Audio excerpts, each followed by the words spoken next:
نحمده ونسلم ونصلي على رسوله الكريم أما بعد فأعوذ بالله من الشيطان الرجيم بسم الله الرحمن الرحيم يا أيها الذين آمنوا لا يسخر قوم من قوم عسى أن يكونوا خيرا منهم ولا نساء من نساء على أن يكن خيرا منهن ولا تلمزوا أنفسكم ولا تنابزوا بالألقاب بئس الاسم الفسوق بعد الإيمان ومن لم يتب فأولئك هم الظالمون صدق الله مولانا العظيم وصدق رسوله النبي الرؤوف الرحيم ونحن على ذلك من الشاهدين والشاكرين والحمد لله رب العالمين فقد قال الله عز وجل إن الله وملائكته يصلون على النبي يا أيها الذين آمنوا صلوا عليه وسلموا تسليما اللهم صل على سيدنا ومولانا محمد وعلى آل وأصحاب سيدنا ومولانا محمد معدن الجود والكرم وعليه وأصحابه وبارك وسلم صلاة وسلام عليك يا سيدي يا رسول الله وعلى آلك وأصحابك يا حبیب اللہ صلی اللہ علیہ وسلم۔ مختصر حمد و صلات کے بعد قرآن کریم فرقان حمید سے سورہ حجرات شریف کی آیت نمبر 11 کے تلاوت کرنے کا شرف حاصل کیا گیا۔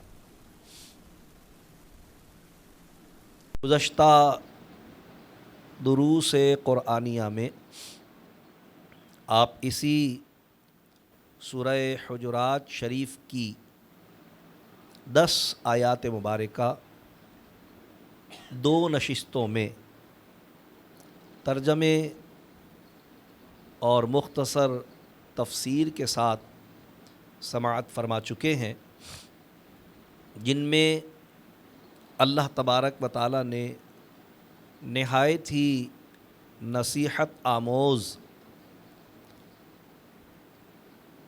اور بنیادی عقائد و اخلاق اسلامیہ پر مبنی احکامات پر ہمیں آگاہی عطا فرمائی، جن میں بالخصوص رسول اللہ صلی اللہ علیہ وسلم کی تعظیم و تکریم کے احکام شامل تھے۔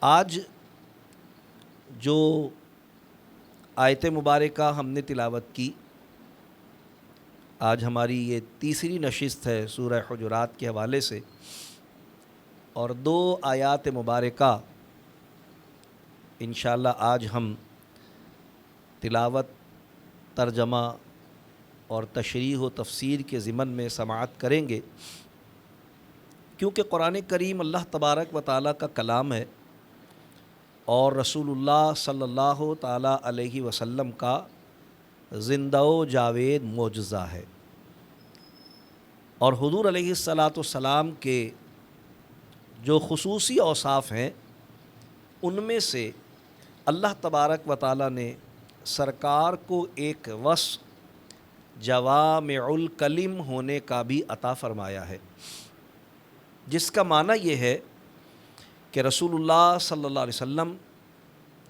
اتنا جامع کلام فرماتے، اس قدر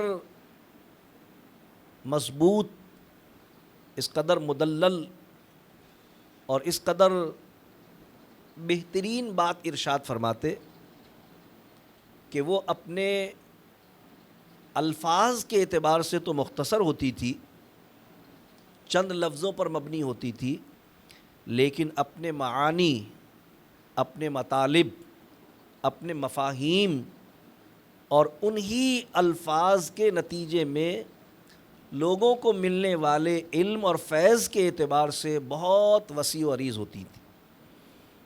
یعنی جو بات کوئی دوسرا شخص کسی کو کئی گھنٹے کی گفتگو میں سمجھائے سکھائے، اللہ نے سرکار علیہ السلام کی زبان رسالت پر یہ معجزہ جاری فرمایا تھا کہ سرکار کے چند کلمات اس بہت طویل گفتگو سے بہت زیادہ جامع ہوا کرتے تھے. وہ چند کلمات ہی کافی ہو جاتے تھے. تو جب سرکار علیہ الصلاۃ والسلام کے جوامع الکلم ہونے کا یہ حال ہے، صرف اس لیے کہ اللہ تبارک و تعالیٰ نے آپ کو اپنی ذات و صفات کا مظہر اتم بنایا اور آپ کی زبان مبارکہ کے متعلق یہ اعلان فرمایا کہ وما ينطق عن الهوى ان هو الا وحی یوحی، ہمارا یہ محبوب اپنی مرضی سے اور منشا سے کلام نہیں کرتا، یہ تو وہی بولتا ہے جو اس کا رب اس پر وحی فرماتا ہے.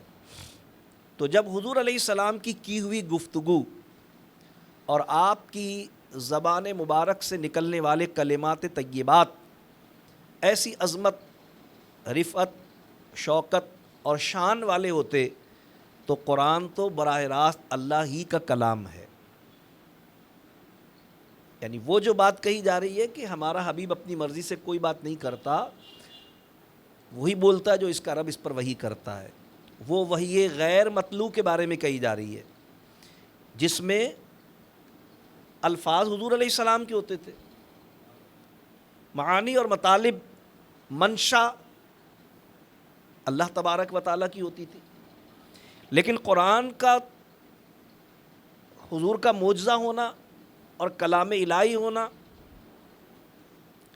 یہ اس بات کا تقاضا کرتا ہے کہ قرآن میں منشا اور مقصود بھی اللہ تبارک و تعالیٰ کا ہے اور الفاظ اور کلمات بھی اللہ تبارک و تعالیٰ کے.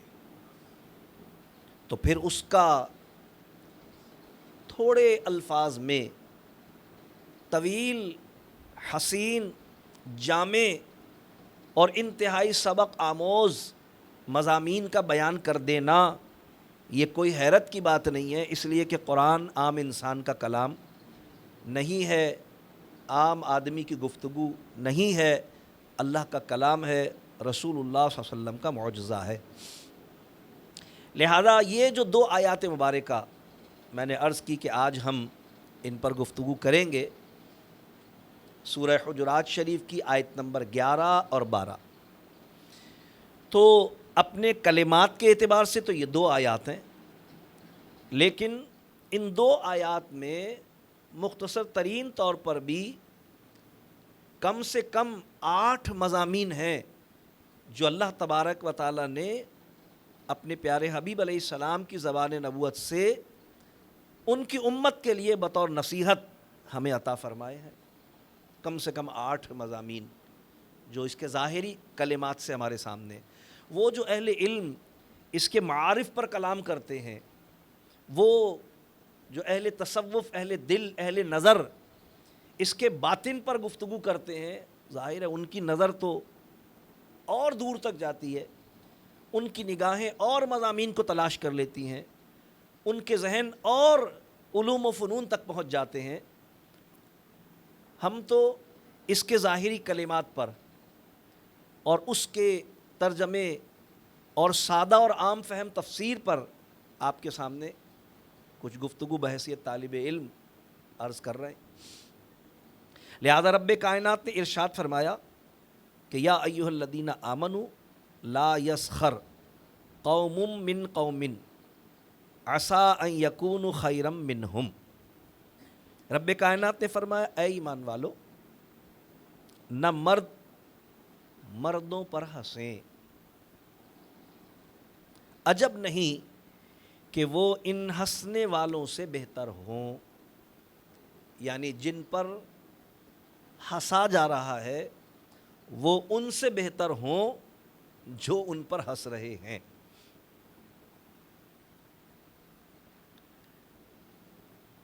اور پھر بعد میں مزید وضاحت کر دی، اور کلمات بظاہر تکرار والے نظر آتے ہیں ہمیں، لیکن حکمت آمیز بات ہے۔ فرمایا کہ وَلَا نِسَاءٌ مِّن نِسَاءٍ عَسَىٰ أَن يَكُنَّ خَيْرًا مِّنْهُنَّ، اور نہ عورتیں عورتوں پر ہنسیں، دور نہیں کہ وہ ان ہنسنے والیوں سے بہتر ہوں۔ یعنی جو عورتیں دوسروں پر ہنس رہی ہیں، ہو سکتا ہے وہ جن پر ہنس رہی ہوں وہ ان سے بھی بہتر ہوں۔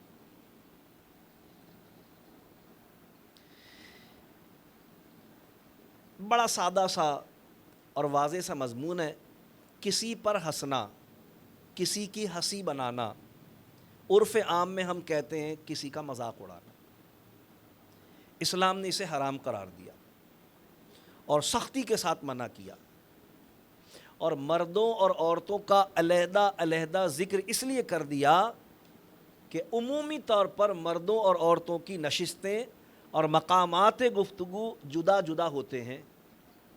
مثلا عورتیں اکثر گھروں میں جمع ہوتی ہیں، پڑوسوں نے ایک دوسرے کے پاس آتی جاتی ہیں، جبکہ مردوں کا معاملہ یہ ہوتا ہے کہ مثلا اگر کاروبار وغیرہ کر رہے ہیں تو مارکیٹ میں وہ ایک جگہ پر بیٹھتے ہیں، اگر ملازمت کر رہے ہیں تو دفتر میں ایک جگہ پر بیٹھے ہوتے ہیں۔ تو کیونکہ نشست گاہیں مختلف ہوتی ہیں، تو اللہ تبارک و تعالیٰ نے دونوں کو مخاطب فرمایا اور دونوں کے لیے علیحدہ علیحدہ احکام جاری فرمائے، اور یہ اہتمام اسی لیے رکھا کہ نہ مرد یہ سمجھیں کہ یہ بات عورتوں کے لیے کہی جا رہی ہے، نہ عورتیں یہ گمان کریں کہ ہمارے لیے تھوڑی ہے تو مردوں کے لیے کہی گئی ہے۔ یہ اہتمام رکھا اللہ تبارک و تعالیٰ نے، کیونکہ مذاق اڑانا مردوں کا بھی مردوں کے لیے حرام ہے، عورتوں کا بھی عورتوں کے لیے حرام ہے۔ مرد عورت کا اڑائے تب بھی حرام ہے، اور عورت مرد کا اڑائے تب بھی حرام ہے۔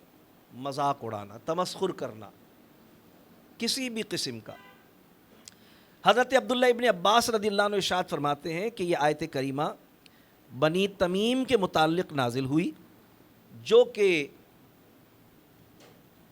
حضور علیہ الصلاۃ والسلام کے وہ صحابہ جو مسکین تھے، یعنی غربت و افلاس کے عالم میں تھے، بالخصوص حضرت بلال رضی اللہ عنہ، حضرت صہیب رضی اللہ تعالیٰ عنہ، اور حضرت عمار ابن یاسر رضوان اللہ علیہ اجمعین۔ ان کا تمسخر کرتے تھے، مثلا ان کے لباس کا تمسخر کرتے تھے، اگر وہ پیوند والا یا بوسیدہ لباس پہنے ہوئے ہیں تو اس کا تمسخر کرتے تھے، یا ان کے اور معاملات بالخصوص ان کی مفلسی کا تمسخر کرتے تھے۔ اللہ تبارک و تعالیٰ نے ان آیات کے ذریعے بہت سخت حکم جاری فرما دیا کہ کسی کے لیے بھی، جب کہ وہ اپنے آپ کو مسلمان بھی سمجھتا ہو، یہ جائز نہیں ہے کہ وہ کسی کو حقارت کی نظر سے دیکھے اور کسی کا تمسخر کرے، کیونکہ حدیث مبارکہ میں علامات ایمان میں سے قرار دیا گیا ہے اس بات کو کہ مسلمان کسی کو حقیر نہیں جانتا، بلکہ تکبر کو حضور علیہ السلام نے اللہ تبارک و تعالیٰ کی رضا یعنی چادر قرار دیا، اور عاجزی کو مومن کے لیے اللہ کا محبوب ترین وصف قرار دیا کہ وہ مومن جس میں عاجزی ہو نا، انکساری ہو، جو اپنے آپ کو چھوٹا سمجھے، خود کو کمتر جانے، اپنے آپ کو حقیر مانے، وہ اللہ کی بارگاہ میں بڑا ہے۔ بلکہ ایک حدیث میں تو سرکار علیہ السلام نے فرمایا کہ اگر کوئی شخص اللہ کی خاطر عاجزی کرے، اللہ کی خاطر عاجزی کرے کہ وہ چھوٹا بنے، عاجزی کرے دوسروں کے سامنے، سرکار فرماتے ہیں اس سے اس کی عزت جائے گی نہیں، بڑھے گی۔ اگر وہ گمان کرتا ہے کہ اس سے اس کی عزت کم ہوگی تو میدان محشر میں مجھ سے عزت لے لے۔ یہ ضمانت دی حضور نے، ایسا ہے نہیں، ضمانت دی ہے اس بات کا یقین دلانے کے لیے کہ اگر اس کی عاجزی پر کوئی تمسخر کرتا ہے تو اس تمسخر کرنے والے کی بھی پرواہ نہ کرے، بلکہ محض اللہ اور اس کے رسول کی رضا کی خاطر عاجزی اختیار کرے، اس لیے کہ عاجزی اوصاف ایمانیہ میں سے ایک وصف ہے۔ تکبر اللہ کی رضا ہے، اللہ کی چادر ہے، اللہ اکبر اس کی شان ہے۔ اللہ تبارک تعالیٰ کو تکبر سخت ناپسند ہے، اس کی ضد ہے عاجزی۔ تکبر کا سخت ناپسند ہونا تو تصویر کا دوسرا رخ ہوا عاجزی کا سخت پسندیدہ ہونا، کہ جب اللہ تبارک تعالیٰ تکبر کرنے والے کو سخت ناپسند کرتا ہے تو جو عاجزی کرنے والا اللہ تبارک تعالیٰ اس سے محبت فرماتا ہے۔ اور بعض مفسرین نے فرمایا کہ یہ آیت مبارکہ حضرت ثابت بن قیس رضی اللہ عنہ کے متعلق نازل ہوئی، جنہوں نے ایک غریب صحابی سے یہ فرمایا تھا کہ او فلانی کے، اور یہ جملہ عرب میں معیوب سمجھا جاتا تھا، یعنی کسی کو حقیر جانتے ہوئے، جیسے ہمارے یہاں لوگ کہہ دیتے بساوت ابے اوئے ادھر دیکھ، حقارت کے ساتھ کسی کو مخاطب کرنا۔ اللہ تبارک و تعالیٰ نے، کیونکہ اللہ تبارک و تعالیٰ مومن کو، حضور کے غلاموں کو حضور کی صفات اور حضور کے اوصاف کا مظہر دیکھنا چاہتا ہے، وہ جو اللہ تبارک تعالیٰ نے فرمایا لَقَدْ كَانَ لَكُمْ فِي رَسُولِ اللَّهِ أُسْوَةٌ حَسَنَةٌ، ہمارے محبوب کی زندگی میں تمہارے نمونہ ہے۔ اور وہ جو اللہ تبارک تعالیٰ نے سرکار کے لیے فرمایا وَإِنَّكَ لَعَلَىٰ خُلُقٍ عَظِيمٍ، اے میرے محبوب علیہ السلام بے شک آپ اخلاق کریمانہ کے بلند ترین مقام پر فائز ہیں۔ تو ان آیات مبارکہ کا تقاضا یہ ہے کہ اے ایمان والوں، ہم نے اپنے محبوب کو اخلاق عظیمہ کا حامل اسی لیے تو بنایا ہے کہ جب تم ان سے محبت کا دعویٰ کرتے ہو تو پھر ان والے اخلاق بھی تو اپناؤ۔ ہم نے ان کو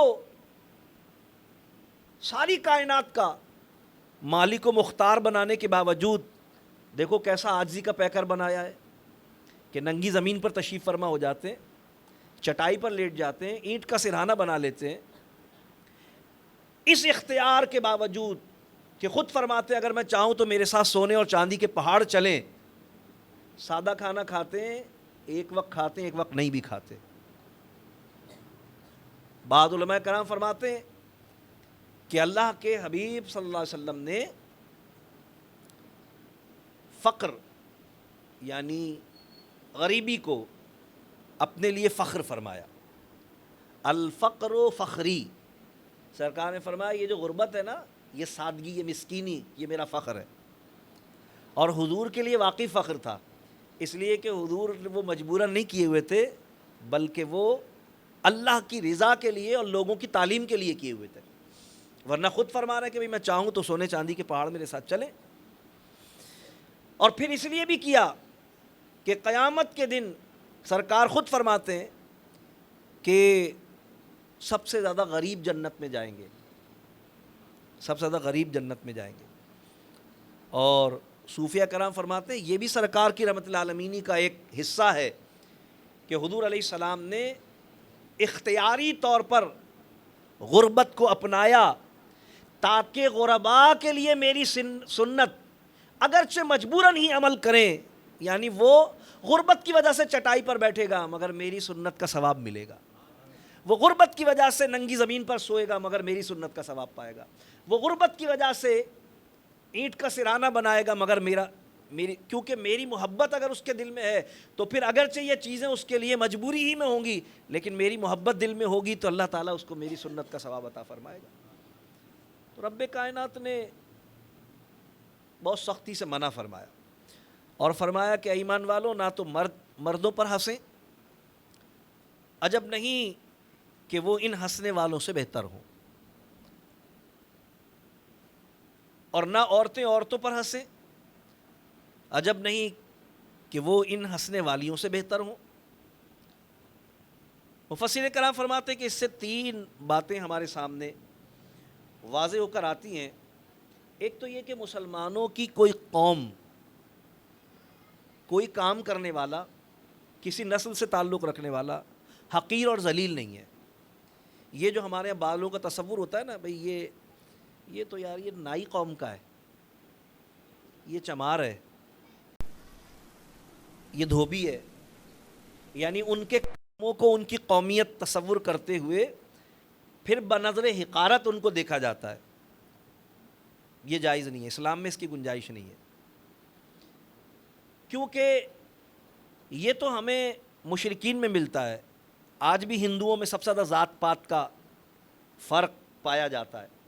سرکار علیہ الصلوۃ والسلام نے تو اللہ کا محبوب ہو کر، سارے نبیوں کا امام ہو کر، مفلسوں اور غریبوں کو اٹھا کر سینے سے لگایا،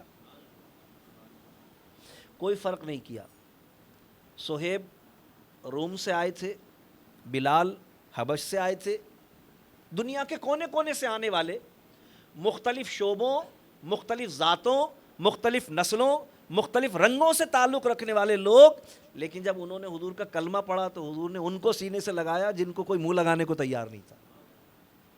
اور یہ سب کچھ تعلیم امت کے لیے تھا، اس لیے کہ جب لا الہ الا اللہ پڑھ لیا تو پھر وہ سامنے والا شخص صرف اس نگاہ سے دیکھا جائے گا کہ جس رب کا میں عابد ہوں یہ بھی اسی کا عابد ہے، جس کا میں بندہ ہوں یہ بھی اسی کا بندہ ہے، جس کی میں عبادت کرتا ہوں یہ بھی اسی کی عبادت کرتا ہے، اور جس نے مجھے پیدا کیا ہے اس کو بھی اسی نے پیدا کیا ہے۔ اور جب محمد رسول اللہ پڑھ لیا تو یہ اس بات کا تقاضا ہوتا ہے کہ جس آقا کی غلامی کا میں دم بھرتا ہوں یہ بھی اس آقا کی غلامی کا دم بھرتا ہے، جو میرا محبوب ہے وہ اس کا بھی محبوب ہے، جن کی غلامی پر مجھے ناز ہے انہی کی غلامی پر یہ بھی ناز کرتا ہے۔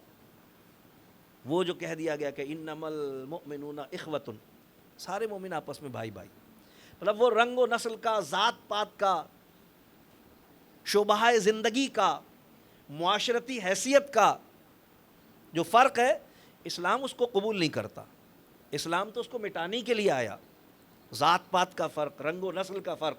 وہ جو سرکار نے خطبہ حجۃ الوداع میں فرمایا تھا کہ کسی عربی کو کسی عجمی پر کوئی فوقیت نہیں ہے، کیوں فرمایا تھا؟ اسی لیے فرمایا تھا کہ وہ جو عرب تھے وہ اپنے نسب پر ناز کرتے تھے اور وہ باقیوں کو عجمی کہتے تھے، گونگے کہتے تھے، ان کی تو حیثیت ہی کوئی نہیں ہے۔ تو اللہ تبارک و تعالیٰ نے بہت سختی کے ساتھ اس کی ممانعت فرمائی۔ تو ایک بات تو یہ واضح ہو گئی کہ کسی بھی مسلمان قوم کو ذلیل سمجھنا یہ مسلمان کے لیے جائز نہیں ہے۔ ہر صاحب ایمان عزت والا ہے۔ قرآن کریم میں ایک مقام پہ اللہ تبارک تعالیٰ کا یہ فرمان بھی ہمارے سامنے ہے کہ العزت للہ ولرسولہ وللمؤمنین، بے شک عزت اللہ کے لیے ہے، اس کے رسول کے لیے ہے اور اہل ایمان کے لیے ہے۔ کیونکہ جب عزت اللہ کی اور اس کے رسول کی ہے تو جو ان دونوں پر ایمان لے آیا وہ عزت والا ہو گیا۔ بھائی عزت والوں کا، عزت والے کی بندگی کر رہا ہے، عزت والے کی غلامی کر رہا ہے، عزت والے کی عبادت کر رہا ہے اور عزت والے کی اتباع پیروی کر رہا ہے تو عزت والا ہو گیا خود بھی۔ تو مومن کے لیے ایمان والا ہونا یہ خود اعزاز کی بات ہے۔ حضور کی غلامی سے بڑا اعزاز اور کیا ہے؟ یہ وہ اعزاز ہے، یہ وہ فخر ہے، یہ وہ ایوارڈ ہے، یہ وہ سرٹیفکیٹ ہے، یہ وہ ٹرافی ہے کہ جو اللہ کی بارگاہ میں انبیاء نے طلب کی تھی کہ مولا ہمیں نبی نہ بنا، اپنے محبوب کا امتی بنا دے۔ تو حضور کا غلام ہونا بہت بڑے اعزاز کی بات ہے۔ تو یہ بات ہم پر واضح ہوئی کہ مسلمانوں کی کوئی قوم اور ایک مسلمان کے لیے کسی دوسرے مسلمان کو ذلیل سمجھنا یہ جائز نہیں ہے، کمتر سمجھنا، حقیر سمجھنا کسی بھی وجہ سے۔ دوسری بات جو ہم پر واضح ہوئی اس آیت مبارکہ کے ذریعے وہ یہ کہ عظمت کا دار و مدار، عزت کا دار و مدار یہ نسب نہیں ہے۔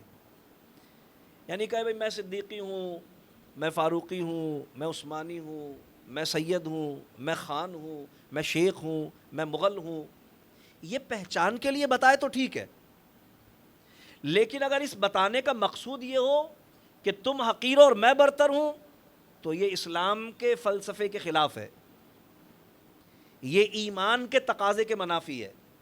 کیونکہ ایمان و اسلام نے تو انما المؤمنون اخوۃ کہہ کر یہ سارے فرق ختم کر دیے۔ مال کا فرق، اسٹیٹس کا فرق، رنگ و نسل کا فرق، زبان و بیان کا فرق، وطن اور صوبے کا فرق، سارے فرق ختم کر دیے۔ بس جب لا الہ الا اللہ محمد رسول اللہ پڑھا، اللہ کی بندگی میں آیا تو ایک ہی صف میں کھڑے ہو گئے محمود و ایاز۔ نہ کوئی بندہ رہا نہ کوئی بندہ نواز. اور جب محمد رسول اللہ پڑھا حضور کی غلامی میں آ گیا تو پھر اب حضور کا غلام اور حضور کا غلام، بس ان دونوں کا تعلق حضور کی غلامی والا تعلق ہے.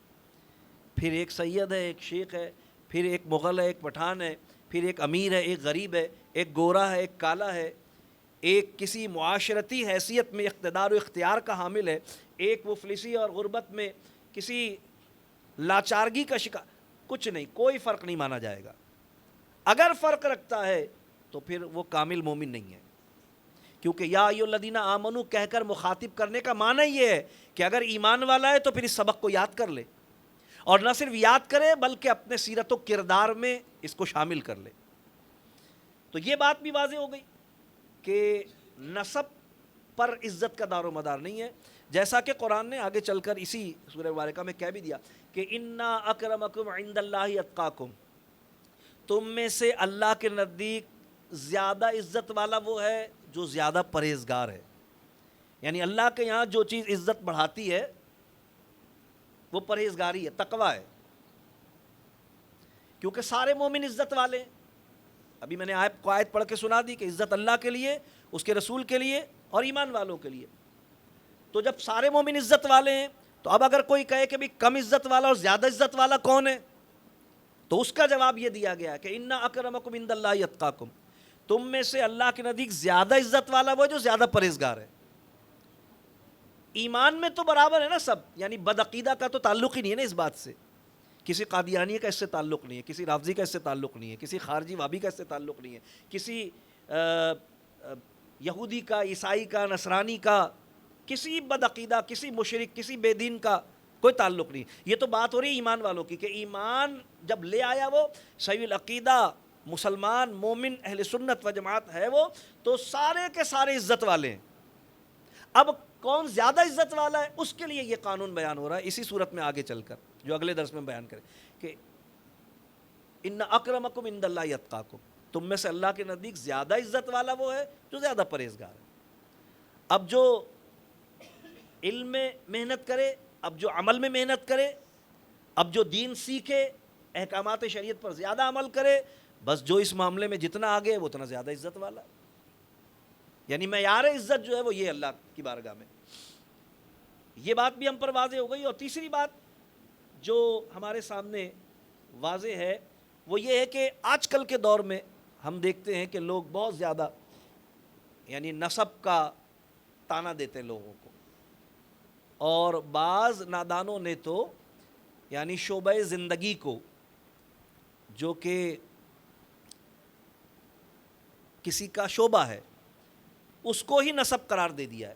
جیسے میں نے بتایا نا کہ بھئی یہ نائی ہے، یہ قصائی ہے، یہ دھوبی، یہ تو کام ہے، یہ نسب نہیں ہے، یہ کام ہے. نسب یہ ہے کہ یہ سید ہے، یہ شیخ ہے، یہ مغل ہے، یہ صدیقی ہے، یہ فاروقی ہے، یہ عثمانی ہے، یہ خان ہے، یہ نسب ہے. دھوبی ہونا، قصائی ہونا، نائی ہونا، لوہار ہونا یہ نسب نہیں ہے، یہ تو کام ہے. اور اب تو بہت زیادہ ترقی ہو گئی ہے. اب وہ زمانہ گزر گیا جب نائی کو نائی کہا جاتا تھا، اب تو باربر کہا جاتا ہے. اب تو قصائی کو اگر آپ قصائی کہہ دیں تو غصہ ہو جاتا ہے، وہ کہتا ہے قریشی صاحب کہہ کر مخاطب کریں مجھے. اور اب ہر کاروبار ہر کوئی کر رہا ہے. وہ زمانہ لگ گیا جب، کیونکہ وہ زمانے جاہلیت کی باتیں تھی ساری. ہم بھی اپنے بچپن میں کہ بھئی یہ نائی برادری ہے، وہ اپنی برادری میں کرتے ہیں، ہم لوگ کیا ان کے میں شادی نہیں ہوتی، یہ باتیں ہم سنتے تھے بچپن میں اپنے. لیکن اب تو بھائی وہ سیلون کروڑ پتی ہوتا ہے، کروڑ پتی ہوتے ہیں لوگ.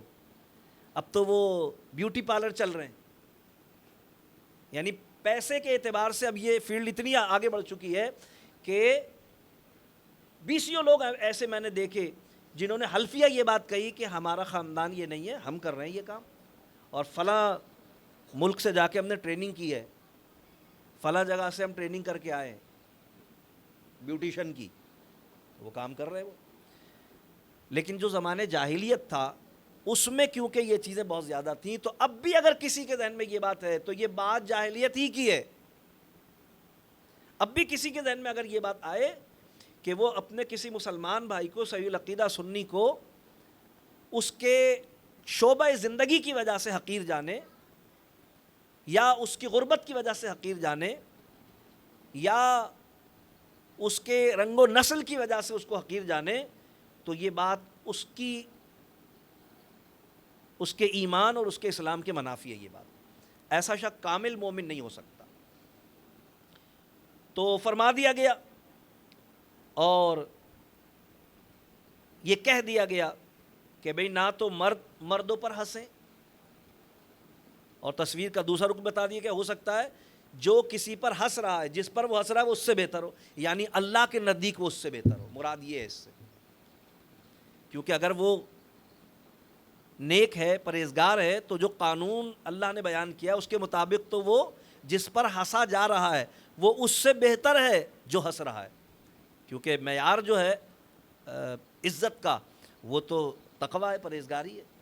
یہی بات عورتوں کے متعلق بیان کر دی گئی، اور بعض مفسرین نے اس کو لکھا، بالخصوص صاحب تفسیر روح البیان نے اس کو لکھا کہ یہ آیت مبارکہ ام المومنین حضرت صفیہ بنت حوی کے حق میں نازل ہوئی، کیونکہ انہیں ایک مرتبہ حضرت حفصہ نے، سوکنوں کی لڑائیاں مشہور ہیں نا، ظاہر سوکن تو تھیں بہرحال، یعنی ایک شوہر کی، ایک مرد کی دو بیویاں، حضرت حفصہ نے ان کو غصے میں، لڑائی میں، جذبات میں یہودی کی بیٹی کہہ دیا تھا، کیونکہ وہ تھیں بنی اسرائیل سے، ہارون علیہ السلام کی اولاد میں سے تھیں۔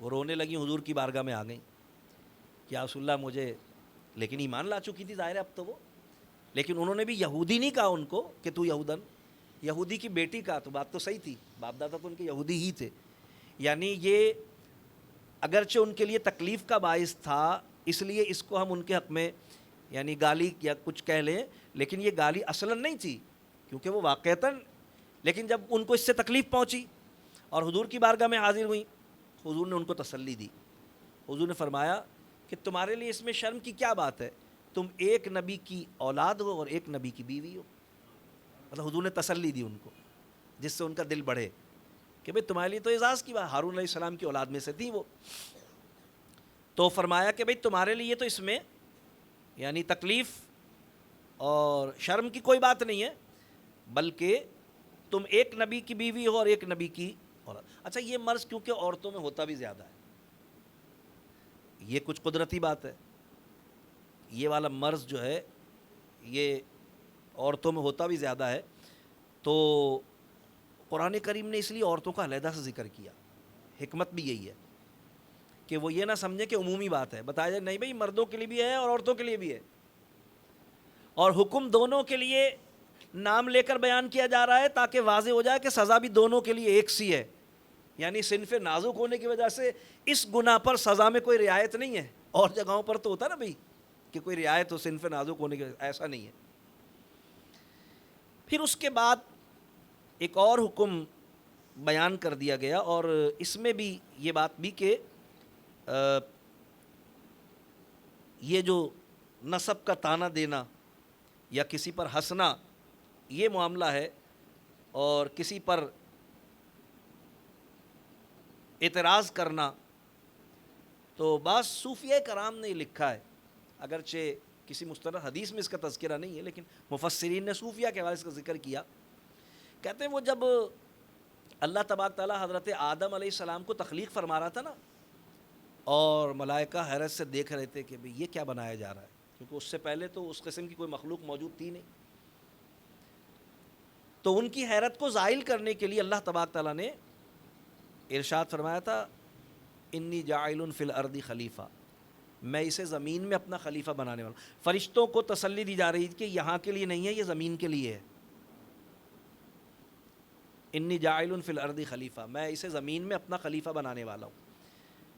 تو فرشتوں نے، یہ صوفیہ کرام کی بات ہو رہی ہے، لیکن بات کیونکہ بڑی نفیس ہے تو اس لیے میں نے کہا عرض کروں، تو فرشتوں نے بطور اعتراض کہا، ان کا یہ اعتراض ان کی سابقہ معلومات کی بنیاد پر تھا اور ان کے مشاہدے کی بنیاد پر تھا۔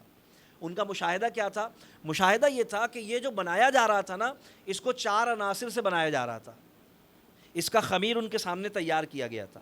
ہوا، مٹی، آگ اور پانی، جو کہ علیحدہ علیحدہ خصلتوں اور صفات کا حامل ہوتا ہے. پانی کی اپنی خصلت ہوتی ہے، اس کی اپنی صفات ہوتی ہیں. مٹی کی اپنی خصلتیں، اس کی اپنی صفات ہوتی ہیں. آگ کی اپنی خصلتیں، اس کی اپنی. اب ان کا مرکب بنایا جا رہا تھا. تو اب جب متضاد خصلتوں کے اجزاء مل کر کوئی مرکب بنایا جائے گا تو اس میں تضاد تو پایا جائے گا. تو فرشتوں نے اس معلومات کی بنیاد پر کہا تھا کہ اے اللہ، تو زمین میں ایسے کو اپنا نائب بنا رہا ہے، من یفسد فیہا، جو وہاں جا کر فساد کرے گا. یہ اعتراض تھا. ایسے کو خلیفہ بنا رہا ہے جو وہاں جا کر فساد کرے گا. یہ بات فرشتے کس بنیاد پر کہہ رہے تھے؟ کہ ان کو دکھ رہا تھا کہ جن اجزاء سے اس وجود کو بنایا جا رہا ہے وہ اجزاء متضاد خاصیتوں کے حامل ہیں، اور جب متضاد خاصیتوں کے حامل اجزاء سے کوئی مرکب بنایا جائے گا تو اس میں تضاد پایا جائے گا. اب جب ان کی اولادیں ہوں گی تو کسی میں پانی کا وصف ظاہر ہوگا اور پانی کی خصلت جاری ہوگی، کسی میں مٹی کا وصف ظاہر ہوگا اور مٹی کی خصلت ظاہر ہوگی، کسی میں آگ کی خصلت ظاہر ہوگی، آگ کا وصف ظاہر ہوگا. غرض متضاد اوصاف کے وہ حامل ہوں گے تو ان میں تضاد پایا جائے گا. جب تضاد پایا جائے گا تو فساد ہوگا، جھگڑا ہوگا. ہر بات میں ہر کوئی یہ نہیں بولے گا کہ بالکل ٹھیک ہے، اختلاف ہوگا. تو اس بات کو تو بعض علماء فرماتے ہیں کہ فرشتوں نے کیونکہ یہ اعتراض کیا تھا نا، تو اس اعتراض کے رفع کے طور پر یا اس اعتراض کے سزا کے طور پر اللہ نے فرشتوں سے ہی پہلے سجدہ کروایا. یہ صوفیہ کرام کی بات ہے، جس کے ذریعے وہ یہ کہنا چاہتے ہیں کہ اللہ کی تخلیق پر اعتراض کرنا دراصل اللہ پر اعتراض کرنا ہے. جب کسی کو دیکھو تو اس نظر سے دیکھو کہ اس کو اللہ نے بنایا ہے.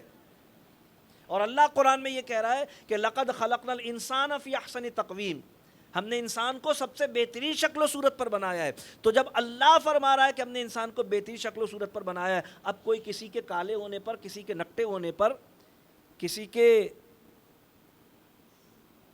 کام والے معاملے میں، کسی کے نسب والے معاملے میں اس پر طعن کرے گا، جائز نہیں ہوگا.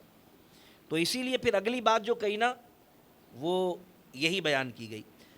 رب کائنات نے فرمایا وَلَا تَلْمِزُوا أَنفُسَكُمْ وَلَا تَنَابَزُوا بِالْأَلْقَابِ، اور آپس میں تانا نہ دو اور ایک دوسرے کے برے نام نہ رکھو.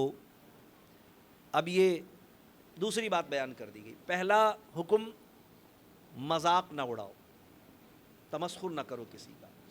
اب دوسرا حکم تانا دینا حرام ہے.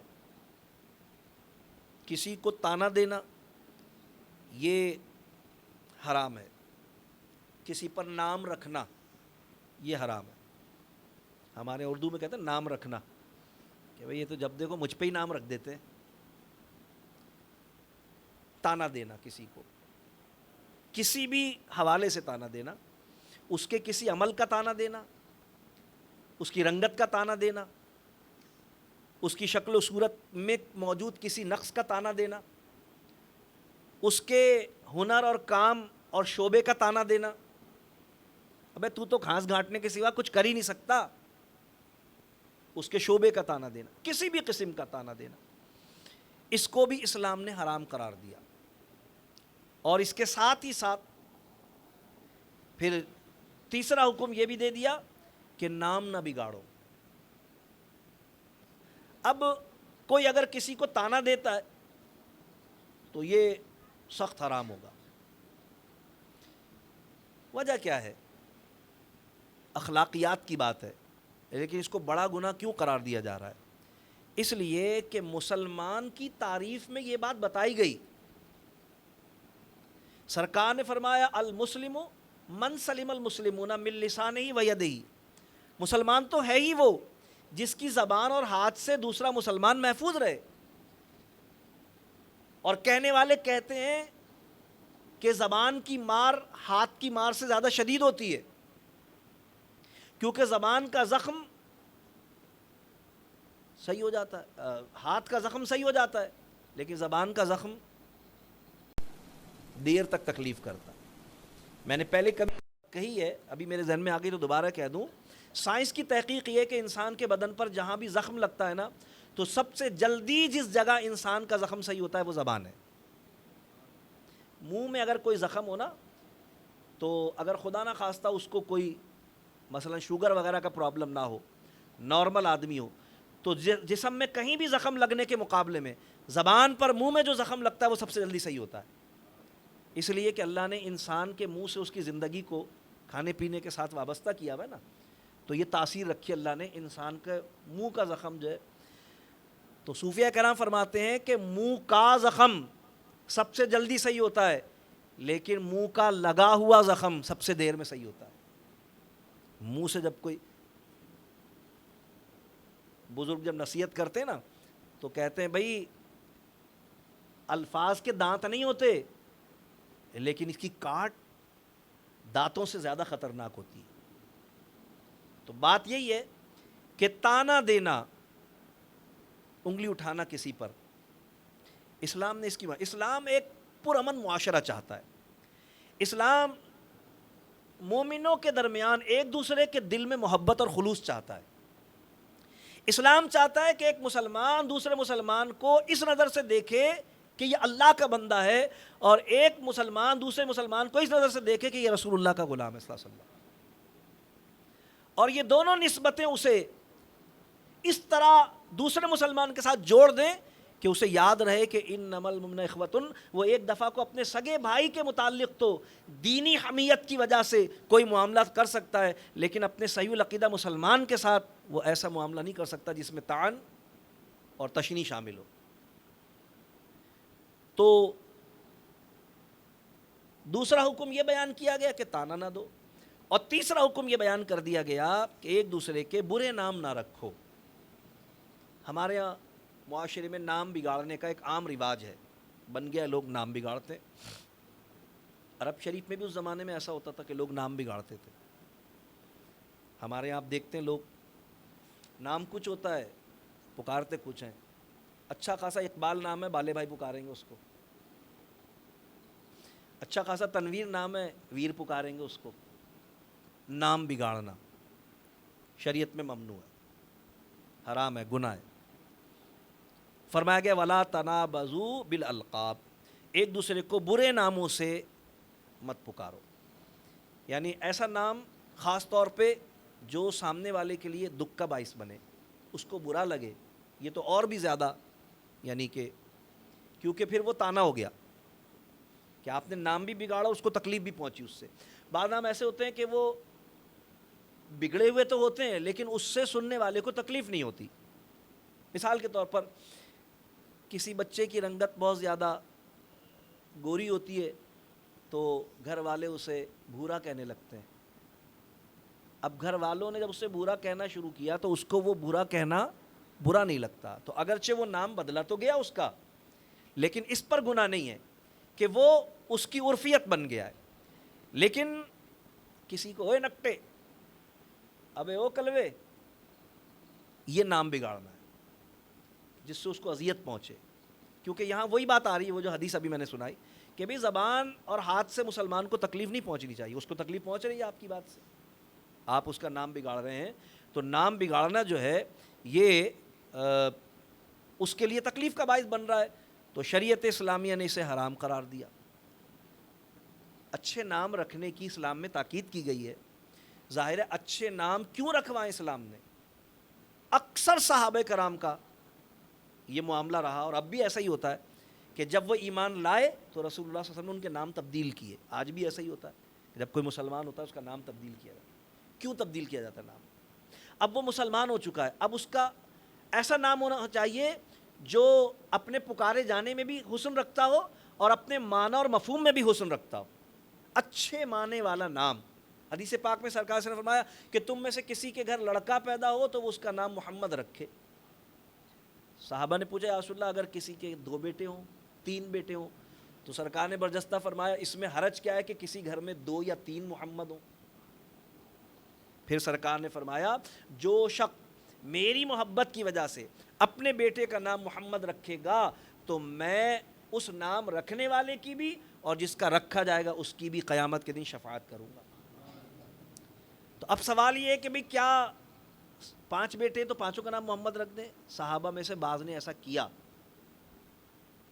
مثلا انہوں نے محمد اکبر، محمد اوسط، محمد اصغر، محمد اول، محمد ثانی، محمد ثالث رکھے نام ایسے، یا محمد عبداللہ، محمد عبد الرحمن، محمد عبد الرحیم، یہ پہچان کے لیے رکھ دیا نام محمد ہے۔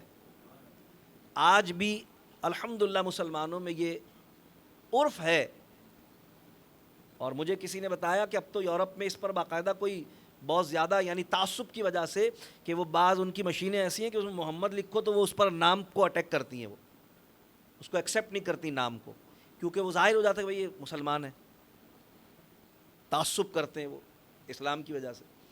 تو بھئی اگر حضور کے نام پر تعصب کیا جائے ہم پر تو ہمیں تو اس پر ناز ہونا چاہیے کہ حضور کی غلامی کی نسبت ہمارے لیے اگر کفار کی طرف سے ناپسندیدگی کا باعث بنتی ہے تو ظاہر ہے جب ہمارا دین ہی ان کو پسند نہیں ہے تو ہم کیسے اس دین کا ماننے والا ان کو کیسے پسند آ سکتا ہے؟ تو اللہ تبارک و تعالیٰ نے مسلمانوں کو پابند کیا، اور پیارے آقا علیہ السلام نے مسلمانوں کو پابند کیا اچھے معنی والا نام رکھنے کا، اچھے نام رکھنے کا۔ حضور علیہ السلام نے فرمایا اللہ کو عبداللہ اور عبد الرحمن یہ نام پسند ہے، یعنی یہ نام حضور علیہ السلام اور صحابہ میں بڑی تعداد ہے اس نام کی کہ جن کے یہ نام ہوئے۔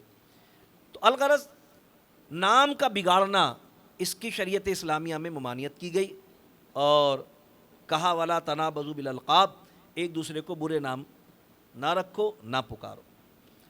اور کیونکہ برا نام رکھنا یہ خود برائی ہے، اور جب کوئی برائی کا مرتکب ہوتا ہے تو اس کو فاسق کہتے ہیں، لہذا رب کائنات فرماتا ہے بئس الاسم الفسوق بعد الایمان، کیا ہی برا نام ہے مسلمان ہو کر فاسق کہلانا۔ تو بظاہر ایسا لگتا ہے کہ بھئی وہ تو کسی اور کا نام بگاڑ رہا ہے، اور اللہ تعالیٰ اسی کو فرما رہا ہے کہ کیا ہی برا نام ہے مسلمانوں کا۔ تو فرمایا کہ کیونکہ وہ شخص فاسق ہوگا اس وجہ سے کہ اس نے فسق کیا۔ فسق کیا ہے؟ اللہ رسول کے حکم کی اعلانیہ مخالفت کرنا، یہ فاسق کہلاتا ہے، فسق اس کو کہتے ہیں۔ تو کیونکہ اللہ اس کے رسول نے نام بگاڑنے سے منع کیا ہے، تو جو کسی کا نام بگاڑتا ہے اللہ اس کے رسول کی بارگاہ میں وہ خود فاسق ہو جاتا ہے۔ تو اللہ فرما رہا ہے کیا ہی برا ہے مسلمان ہو کر فاسق کہلانا، یعنی خود تو مسلمان بن رہا ہے، اپنے آپ کو مسلمان کہہ رہا ہے، نماز پڑھ رہا ہے، روزہ رکھ رہا ہے، لیکن اللہ اس کے رسول کے اس حکم کی مخالفت کر کے فاسق بن رہا ہے۔ تو ان معنوں میں ممانعت کی گئی کہ مسلمان کے لیے جائز نہیں ہے۔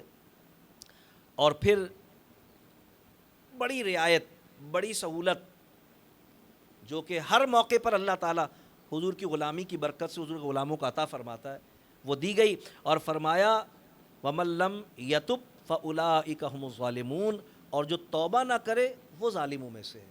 یعنی اب تک جو بھی جس نے کر لیا، پچھلے احکامات جو کو بیان ہو گئے، توبہ کر لے سب ختم ہے۔ یہ وہ اسپیشل پیکج ہے جو حضور کی غلامی کی برکت سے اللہ نے حضور کے غلاموں کو عطا فرمایا۔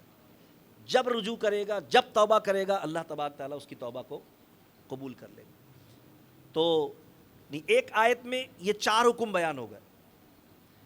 پہلی بات کر دی مذاق نہ اڑانے کی، دوسری بات کر دی تانا نہ دینے کی، تیسری بات کر دی نام نہ بگاڑنے کی، چوتھی بات کر دی توبہ کرنے کی۔ اگر توبہ نہیں کرے گا تو پھر ظالموں میں سے ہوگا۔ ظاہر ہے کہ اللہ تبارک و تعالیٰ نے جب کہا کہ وہ ظالموں میں سے ہوگا تو اب سوال یہ آتا ہے ہمارے سامنے کہ بھئی یہ ظلم کن معنوں میں آئے گا؟ وہ ظالم کیوں ہوا؟ اس نے کس پہ ظلم کیا؟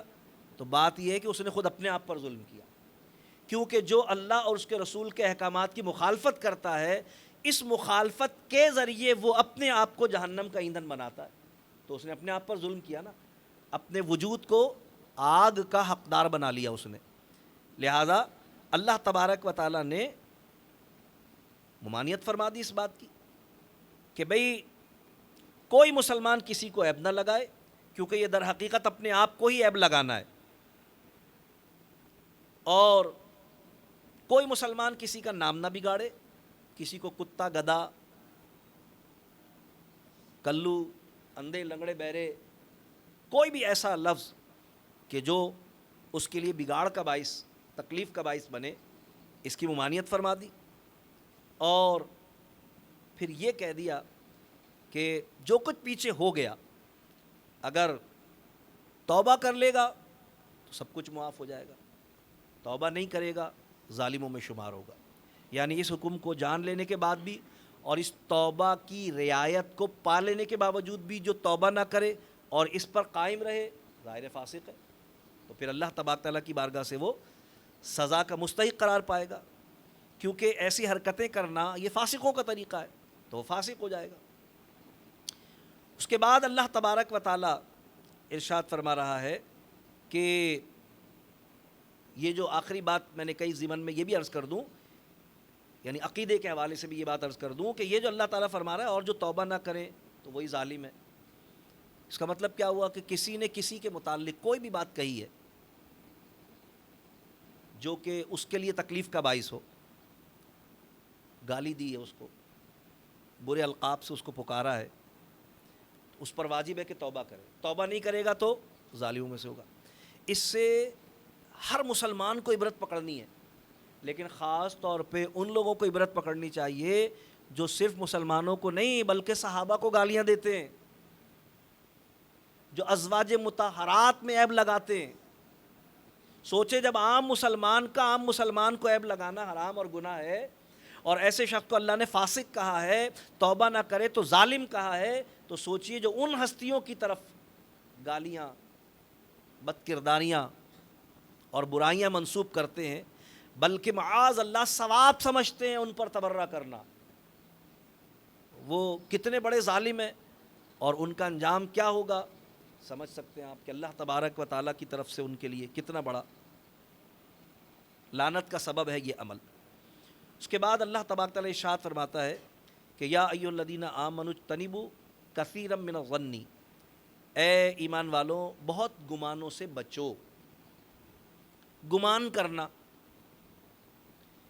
کسی بات کو امیجن، تصور کر لینا، ذہن میں لے آنا کہ یار یہ ایسا ہے.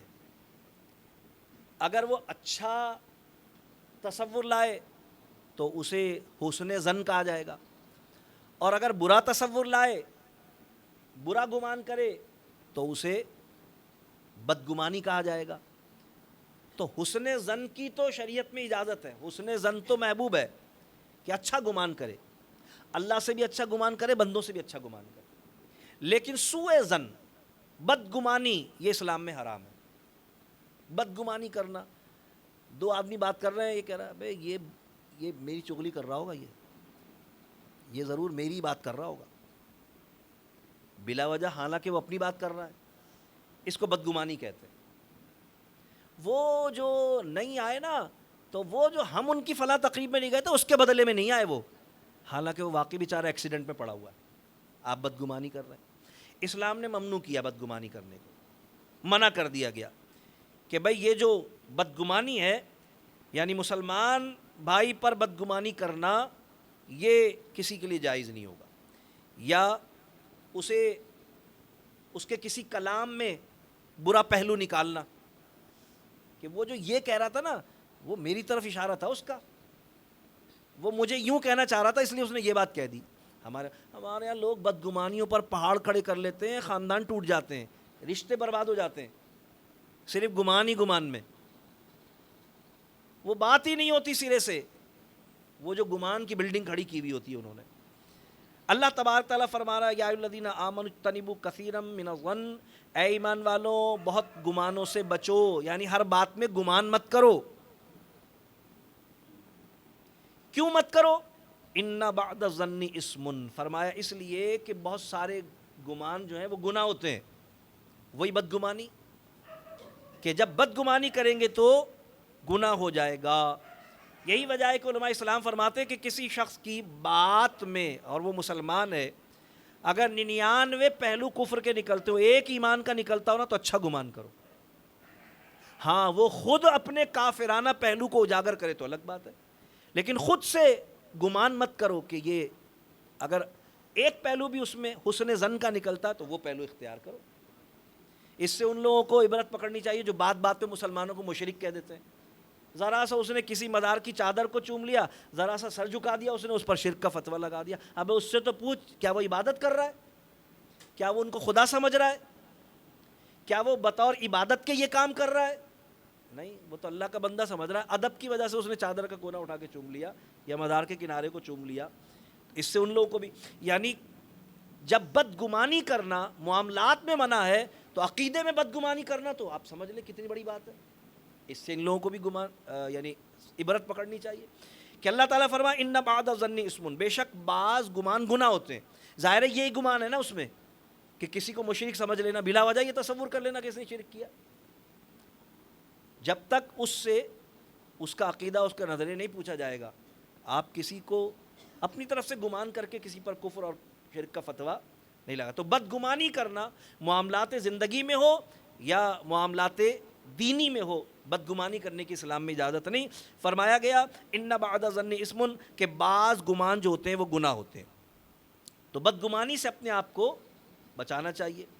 اس کے بعد رب کائنات فرما رہا ہے کہ ولا تجسسوا, اور ایک دوسرے کی جاسوسی مت کرو. یہ اخلاقیات کے احکامات ہیں جو شریعت بیان کر رہی ہے. ایک مسلمان کو اپنے اخلاق و کردار میں کیسا ہونا چاہیے. یعنی میں اگر آج کے دور کے اعتبار سے کہوں نا تو بڑی ذمہ داری سے کہہ رہا ہوں, اگر آپ کسی کو بغیر بتائے اس کی کال ریکارڈ کرتے ہیں نا, یہ بھی ولا تجسسوا کے حکم میں شامل ہے. یہ جاسوسی ہے, کیونکہ کچھ نہ کچھ آپ کے دل میں بدگمانی ہے جو آپ اس کی بات کو اپنے پاس محفوظ رکھنا چاہتے ہیں, اس کے علم میں لائے بغیر. آپ بولیں اس سے کہ بھئی جو بات کرنی ہے کھل کے کرو, میں تمہاری کال ریکارڈ کر رہا ہوں تاکہ میرے پاس محفوظ رہے تمہاری بات, میری بات بھی تم چاہو تو ریکارڈ کر لو. یہ میں سمجھانے کی عرض کر رہا ہوں کہ ہر دور کے تقاضے ہوتے ہیں. آج کل کے دور کا یہ بھی ایک تقاضا ہے. کان لگا کے سننا, کسی کی ٹوہ میں رہنا, ظاہر ہے یہ بدگمانی ہی کی ایک صورت ہے نا, کیونکہ آپ یہ سمجھ رہے ہیں میری برائی کر رہا ہوگا جبھی تو سن رہے ہیں آپ. یہ جو تجسس ہے یہ کیونکہ بدگمانی کے ہی شعبوں میں سے ایک ہے. تو شریعت اسلامیہ ایک مسلمان کو اس صفت خبیثہ میں ملوث نہیں دیکھنا چاہتی. وہ چاہتی ہے مسلمان دل کا بالکل پاک ہو, ستھرا ہو, کلمہ طیب پڑھا ہے اس نے, وہ اپنے دل میں کسی کے لیے بدگمانی نہ رکھے. اگر کوئی کر بھی رہا ہے برائی تو کرتا پھرے. تو فرمایا گیا کہ ان بعد الظن اسم, بعض گمان گناہ ہوتے ہیں. اور کیونکہ گمان بدگمانی ہی کا شاخصانہ ہوتا ہے کہ انسان تجسس میں, ٹوہ میں لگنا جس کو کہتے ہیں, کان لگانا, نظر رکھنا کسی پر. فرمایا ولا تجسسوا, اور ایک دوسرے کے عیب تلاش نہ کرو, تجسس نہ کرو, ٹوہ میں نہ رہو, جاسوسی نہ کرو. ممانعت کی گئی اس کی, اس کو گناہ قرار دیا گیا, حرام قرار دیا گیا. اللہ تبارک تعالیٰ نے اگر کسی کے عیب چھپا رکھے ہیں تو آپ کون ہیں اس کا پردہ اٹھانے والے؟ کیا آپ فرشتے ہیں؟ کیا آپ فرشتے ہیں؟ وہ کسی نے کہا تھا کہ میں نے زنا کا ارتکاب کیا ہے اور میں خود کو سنساری کے لیے پیش کرتا ہوں, لیکن میری شرط یہ ہے کہ مجھے وہ پتھر مارے گا جس نے کبھی آنکھ سے زنا نہ کیا ہو. اس کو سنسار کرنے والا کوئی نہیں تھا, اس نے یہ کہہ کے اپنے آپ کو بچا لیا.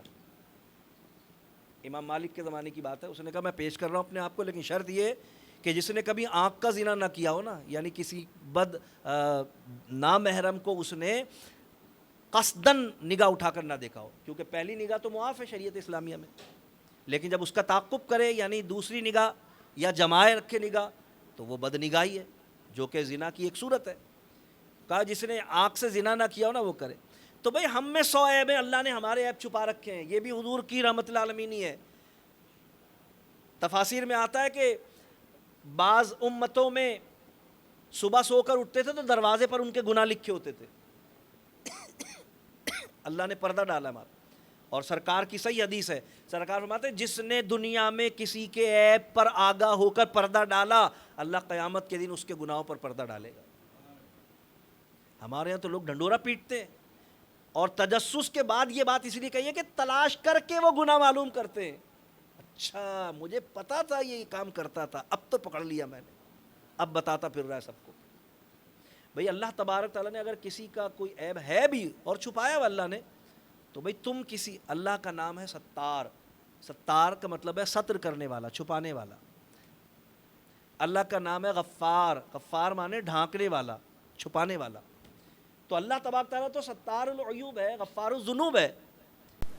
اور کوئی بندہ اپنے آپ کو کہے اللہ کا اور امتی کہے اپنے آپ کو رحمت العالمین آقا کا، اور لوگوں کی عیب جوئی کرتا پھرے، تجسس کرتا پھرے۔ اسلام اللہ کے بندے کو، حضور کے غلام کو اس صفت سے متصف نہیں دیکھنا چاہتا۔ وہ کہتا ہے نہیں، تو مسلمان ہے تو تو اپنے آپ کو ان اوصاف کے ساتھ وابستہ مت کر۔ لہذا فرمایا گیا کہ ولا تجسسوا، ہرگز جستجو نہ کرو، عیب نہ تلاش کرو، ٹوہ میں نہ لگو۔ یہ سارے معنی اس کے ولا تجسسوا کے۔ اس کے بعد ظاہر ہے کہ پہلی تھی بدگمانی، بدگمانی کے نتیجے میں کیا تجسس، تجسس کے نتیجے میں کوئی گناہ آ گیا نظر میں، اب اس کا ڈنڈورا پیٹا، تو یہ کیا کہلائے گی؟ غیبت۔ اگلی بات کی جا رہی ہے، بالکل ترتیب سے ہے بات، فطرت انسانی کے مطابق۔ اسلام تو دین فطرت ہے نا۔ فرمایا گیا وَلَا يَغْتَبْ بَعْضُكُمْ بَعْضًا، اور ایک دوسرے کی غیبت نہ کرتے پھرو۔ دیکھ لیا، اب بتاتا پھر رہا ہے سب کو، میں نے اپنی آنکھوں سے دیکھا ہے، فلاں کام کر رہا تھا۔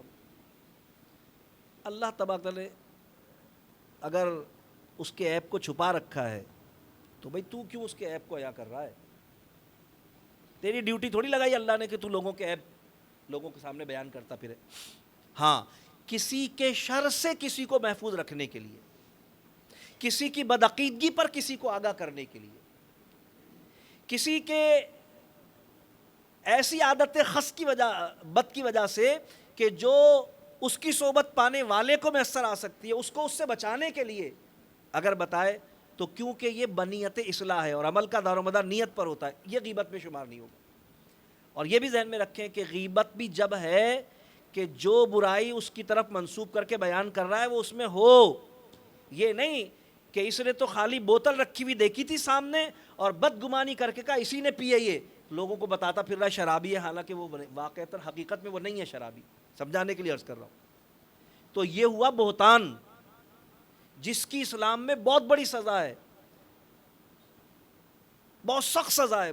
یہ غیبت سے بہت اوپر کا گناہ ہے بہتان، یعنی بے گناہ پر گناہ کا الزام لگانا۔ تو اللہ تبارک تعالیٰ نے فرمایا کہ ولا تجسسوا، تجسس مت کرو، کیونکہ بدگمانی کے نتیجے میں تجسس ہوتا ہے، اور تجسس کے نتیجے میں کسی کا کوئی فعل نگاہوں میں آتا ہے، اس کے نتیجے میں پھر اس کا ڈھنڈورا پیٹا جاتا ہے، تو پھر غیبت ہوتی ہے۔ فرمایا ولا یغتب بعضکم بعضا، اور ایک دوسرے کی غیبت نہ کرو۔ اب یہ غیبت اتنا گندا کام ہے، اور اس گندے کام کی وجہ جو بنتے ہیں وہ بھی اتنی گندے کام ہے، اس لیے پہلے ان سے روکا گیا۔ یہ کتنا گندا کام ہے؟ فرمایا ایحب احدکم ان یاکل لحم اخیہ میتا فکرہتموہ، فرمایا کیا تم میں سے کوئی یہ پسند کرے گا کہ اپنے مرے ہوئے بھائی کا گوشت کھائے؟ تو یقیناً اس کو یہ بات گوارا نہیں ہوگی۔ زندہ بھائی کا گوشت نہیں کھا سکتا کوئی، تو جو بھائی مر گیا ہو اس کی لاش میں سے بوٹی کاٹ کے کون کھا سکتا ہے؟ فرمایا گیا کہ اتنا گندا کام ہے کہ ایک تو بھائی کا گوشت وہ بھی مرنے کے بعد کاٹ کے کھانا، اتنا گندا کام ہے، اتنا نفرت انگیز کام ہے یہ، اللہ اور اس کے رسول کی نگاہ میں یہ اتنی بری چیز ہے۔ فرمایا کہ کیا تم میں سے کوئی یہ پسند کرے گا کہ اپنے مرے ہوئے بھائی کا گوشت کھائے؟ اللہ خود ہی فرماتا ہے تو یہ تمہیں ناگوار ہوگا، کیونکہ فطرتاً یہ چیز ناگواری۔ تو جب فطرتاً یہ چیز ناگواری کی ہے تو پھر اسلام دین فطرت ہے، مسلمان کو یہ چیز ناگوار ہونا ہی چاہیے۔ اگر مسلمان کو یہ چیز ناگوار نہیں ہے تو اس کا مطلب اس کی مسلمانی مکمل نہیں ہے، کیونکہ فطرت ہے یہ، اور اسلام دین فطرت ہے۔ لہذا فرمایا گیا کہ غیبت نہ کرے، مرے ہوئے بھائی کا گوشت کھانے کے مترادف ہے۔ اور اس کے بعد یہ سب باتیں کہنے کے بعد رب کائنات نے فرمایا، یعنی اس دوسری آیت مبارکہ میں بھی پہلی بات بدگمانی سے بچنے کی گئی، دوسری بات جو ہے وہ عیب جوئی سے بچنے کی گئی، تیسری بات غیبت کے حرام ہونے کی گئی، اور چوتھی اور آخری بات یہ کہہ کے یعنی اس بات کو مکمل کیا گیا کہ واتقوا اللہ، اللہ سے ڈرو، ان سارے کاموں کے کرنے میں اللہ سے ڈرو، کیونکہ ان سب میں اللہ کی ناراضگی ہے۔ اور پھر دوبارہ میں کہہ رہا ہوں نا کہ پیکج بار بار دیا جا رہا ہے، کیونکہ حضور کے امتی ہیں نا تو رعایت کا عنصر رکھا گیا ہے۔ فرمایا ان اللہ تواب الرحیم، اللہ سے ڈرو اور ڈر جاؤ تو فوراً توبہ کر لو، اور یہ وعدہ ہے کہ توبہ کرو گے تو اللہ توبہ بھی قبول کرے گا اور رحم بھی کرے گا۔ یہاں کہہ کر اس حکم کو، جو کہ مسلمانوں کی اخلاقیات کا ایک مکمل درس ہے، 2 آیتیں لیکن 8 سبق اس میں، بالکل ظاہری کلمات کے۔ میں نے عرض کیا کہ پھر اس کے جو رموز ہیں، معارف ہیں، وہ تو پھر بہت گہری باتیں ہیں۔ میں نے تو بالکل سادی سادی، عمومی میں چھوٹا سا طالب علم آدمی ہوں، میں نے سادی سادی سی عام سی باتیں آپ کی خدمت میں اس کے حوالے سے رکھیں۔ اللہ تبارک و تعالیٰ کی بارگاہ میں دعا ہے، اللہ کریم بالخصوص آج کے درس میں ہم نے اخلاقیات اسلامیہ کے حوالے سے جو سبق سیکھے ہیں، اللہ کریم ہمیں اپنی عملی زندگی میں اس پر ثابت قدمی نصیب فرمائے۔ اللہ تعالیٰ ہم میں سے ہر ایک کو ایک دوسرے کا مذاق اڑانے سے، ایک دوسرے کو تانا دینے سے، ایک دوسرے کا نام بگاڑنے سے اللہ محفوظ رکھے، بار بار اپنی بارگاہ میں توبہ کی توفیق عطا فرمائے۔ اللہ تعالیٰ ہم میں سے ہر ایک کو ایک دوسرے کے متعلق بدگمانی کرنے سے، ایک دوسرے میں عیب جوئی کرنے سے، ایک دوسرے کی غیبت کرنے سے اللہ تعالیٰ ہم سب کو محفوظ رکھے، اور اللہ تعالیٰ ہمیں بار بار توبہ کر کے اپنی رحمت کا حقدار بننے کی توفیق رفیق عطا فرمائے۔ وآخر دعوانا ان الحمد للہ رب العالمین۔